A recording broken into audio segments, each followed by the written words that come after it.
नमस्कार, मैं doctor Shaleen Sharma, urologist, andrologist and transplant surgeon, department of urology, Nutema hospital, Garh road, Meerut से।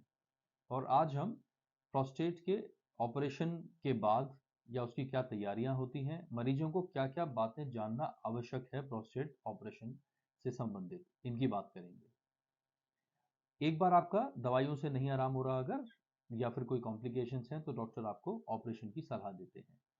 Operation का निर्णय हो जाने के बाद में आपको कुछ टेस्ट कराने होते हैं, जैसे जिसमें ब्लड टेस्ट हैं। ब्लड टेस्ट में हीमोग्लोबिन, टीएलसी, डीएलसी इत्यादि जो रूटीन टेस्ट हैं, kidney function test, urea creatinine और सीरम पीएसए। सीरम पीएसए एक अत्यधिक आवश्यक जांच है जो हर पेशेंट की ऑपरेशन से पहले जरूर होनी चाहिए। इसके बाद एक अल्ट्रासाउंड आवश्यक है और पेशाब की धार की जांच यानी यूरोफ्लोमेट्री की जरूरत पड़ती है। कुछ पेशेंट्स जिनके नसों में दिक्कत की संभावना रहती है, जैसे किसी की रीढ़ की हड्डी में चोट है, डिस्क की प्रॉब्लम है या जिनको बहुत लंबे समय से डायबिटीज रही है, उन पेशेंट्स को यूरोडायनेमिक टेस्टिंग या प्रेशर फ्लो स्टडीज की आवश्यकता पड़ती है। ये एक वो जांच है जो ब्लैडर की, पेशाब की थैली की कॉन्ट्रैक्टिलिटी या पावर के बारे में हमें बताती है, जो है कि आपकी पेशाब की थैली कैसा काम कर रही है। इसके अलावा कुछ रूटीन टेस्ट जैसे चेस्ट एक्सरे, ईसीजी, और यदि पहले आपको कोई कार्डिक प्रॉब्लम रही है या आपकी उम्र 65 से 70 साल से ऊपर है तो एक इकोकार्डियोग्राफी या ईसीजी को भी कराया जाता है। और यदि किसी पेशेंट को कुछ पर्टिकुलर बीमारी से संबंधित दिक्कत है, जैसे कोई शुगर का मरीज है, कोई हार्ट का मरीज है, कोई सांस का मरीज है, तो उनको उनके सांस के डॉक्टर को, कार्डियोलॉजिस्ट को या फिजिशियन को भी एक बार दिखा करके ऑपरेशन के लिए ओके कराया जाता है। ये सवाल प्राय हमसे पेशेंट पूछते हैं कि हमारी उम्र तो 75 साल है, 80 साल है, 85 साल है, तो क्या हमारा ऑपरेशन हो सकता है? क्या ये ऑपरेशन इस उम्र में सेफ है? देखिए, आजकल मेडिकल टेक्नोलॉजी ने, एनेस्थीसिया की दवाइयों ने इतनी एडवांसमेंट आ गए हैं कि किसी भी उम्र में आजकल ऑपरेशन संभव है। और मोरोवर कई बार कभी 70 साल के आदमी भी हो सकता है कि कुछ और प्रॉब्लम से उतना स्वस्थ ना हो, और कुछ 90 और 95 साल के लोग भी इतने स्वस्थ होते हैं कि उनको देख के उनकी उम्र का बताया नहीं जा सकता। तो इसलिए एज कोई भी क्राइटेरिया नहीं है कि जी इस के साथ इस उम्र में जो है ऑपरेशन नहीं हो सकता। तो किसी भी उम्र में प्रोस्टेट का ऑपरेशन संभव है। आपकी फिटनेस की जो डिसीजन होता है वो पहले आपको यूरोलॉजिस्ट देखते हैं, उसके बाद में फिर आपको एनेस्थेटिस्ट देखते हैं, और जो नॉर्मल टेस्ट होते हैं ईसीजी, इको के बाद आपकी फिटनेस को देखा जाता है। आवश्यकता पड़ने पर किसी कार्डियोलॉजिस्ट का या फिजिशियन का या चेस्ट स्पेशलिस्ट की राय ली जा सकती है। और इन सबके फैसला लेने के बाद में अगर ऑपरेशन के लिए ओके किया जाता है तो फिर किसी भी उम्र में ऑपरेशन हो सकता है। ऑपरेशन के लिए, ऑपरेशन से पहले आपको अपने डॉक्टर को अपनी जो जो भी पहले बीमारी या इलाज हुए हैं आपके, कोई आपको लंबे समय कोई बीमारी है, शुगर है, ब्लड प्रेशर है, आपका बाईपास सर्जरी हो चुकी है, स्टेंटिंग हो चुकी है, दौरे की शिकायत है, इसके बारे में अपने डॉक्टर को या एनेस्थेटिस्ट को बताना चाहिए। साथ ही साथ जो भी दवाइयां आप पहले से ले रहे हैं और कितने ड्यूरेशन से ले रहे हैं, उनके बारे में भी आपको डॉक्टर को बताना चाहिए। जो मरीज खून पतला करने की दवाइयाँ जैसे इकोस्प्रिन या क्लोपिडोग्रेल लेते हैं, उनको ये बात आवश्यक रूप से डॉक्टर को बतानी है, क्योंकि अक्सर ये दवाइयाँ 5 से 7 दिन पहले ऑपरेशन से बंद करना अनिवार्य होता है।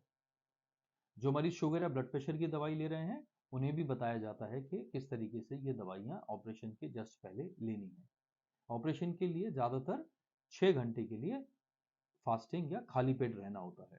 तो आप अपने ऑपरेशन से 6 घंटा पहले तक कुछ खा नहीं सकते और 3 या 4 घंटा पहले तक कुछ पी नहीं सकते। तो खाली पेट या बिल्कुल बिना पानी का खाने के बुलाया जाता है और फिर ये ऑपरेशन किया जाता है। ज़्यादातर ये ऑपरेशन दूरबीन द्वारा हो जाता है। ऑपरेशन की ड्यूरेशन लगभग लगभग 1 से सवा घंटे के बीच में रहती है। ये ऑपरेशन दूरबीन द्वारा होता है, आपके पेशाब के रास्ते से होता है। इसमें कोई भी कट, चीरा या टाँका नहीं आता जो है। 1.5 घंटे के ऑपरेशन के बाद में पोस्ट ऑपरेटिव वार्ड में शिफ्ट किया जाता है। जहां ये ऑपरेशन स्पाइनल एनेस्थीसिया में किया जाता है, वहां पर पैर सुन्न रहते हैं और इसमें सुनपन का असर करीब 3-4 घंटे में खत्म हो जाता है। पेशेंट्स उसके बाद अपने पैर वगैरह मोड़ सकते हैं, करवट ले सकते हैं, डॉक्टरी सलाह के बाद थोड़ा बहुत चाहे तो बैठ सकते हैं। और अक्सर ऑपरेशन वाले दिन शाम से ही थोड़ा बहुत खाना पीना शुरू हो जाता है। अगले दिन से आप आराम से उठ बैठ सकते हैं और या तो 1 दिन में या 2 दिन में छुट्टी इसमें हो जाती है। अगर आपके डॉक्टर देखते हैं कि आपके सब पैरामीटर स्टेबल हैं तो 24 से 48 घंटे में प्रोस्टेट ऑपरेशन के बाद छुट्टी हो जाती है। ऑपरेशन के बाद में पेशाब के रास्ते में नली या फोलिस कैथेटर करीब करीब 2 से 5 दिन के लिए रखा जाता है। वो केस टू केस वेरी करता है, पर नॉर्मली 2 से 5 दिन के लिए कैथेटर रहता है। कैथेटर के साथ आप अपने घर जा सकते हैं और घर जा करके आप अपने नॉर्मल काम, चलना फिरना, उठना बैठना, खाना पीना, सीढ़ी चढ़ना इत्यादि कर सकते हैं। जो है खाना पीना सब नॉर्मल रहता है और 5वें दिन या तीसरे दिन जब भी आपके डॉक्टर आपको सलाह दें, उसमें आकर के आप अपने कैथेटर निकलवा देते हैं। नली निकलने के बाद ज़्यादा से ज़्यादा 1 या 2 दिन कई बार कुछ थोड़ी बहुत दिक्कत रहती है, पेशाब में जलन या दुखन या दर्द या थोड़ा बहुत ब्लड आना, पर ज़्यादातर नॉर्मल वॉइडिंग या नॉर्मल पेशाब आना नली निकलने के बाद शुरू हो जाता है और आप 1-2 दिन में बिल्कुल फिट हो जाते हैं। ज़्यादातर मरीज 6 या 7 दिन में अपने काम पे वापस चले जाते हैं। कुछ दिक्कत परेशानियां ऑपरेशन के बाद रहती हैं, जिसमें कुछ पेशेंट्स को ऑपरेशन के बाद पेशाब में जलन है, दुखन है या थोड़ा बहुत ब्लड आने की शिकायत रहती है और ये परेशानी ज़्यादातर 5-7 दिन में ठीक हो जाती है। इसके बारे में आप अपने डॉक्टर को बता सकते हैं और वो आपको कुछ मेडिसिन दे सकते हैं। नली निकलने के बाद में ऑपरेशन के बाद पेशाब खुलकर आता है और एक नॉर्मल वॉइडिंग आपकी शुरू हो जाती है।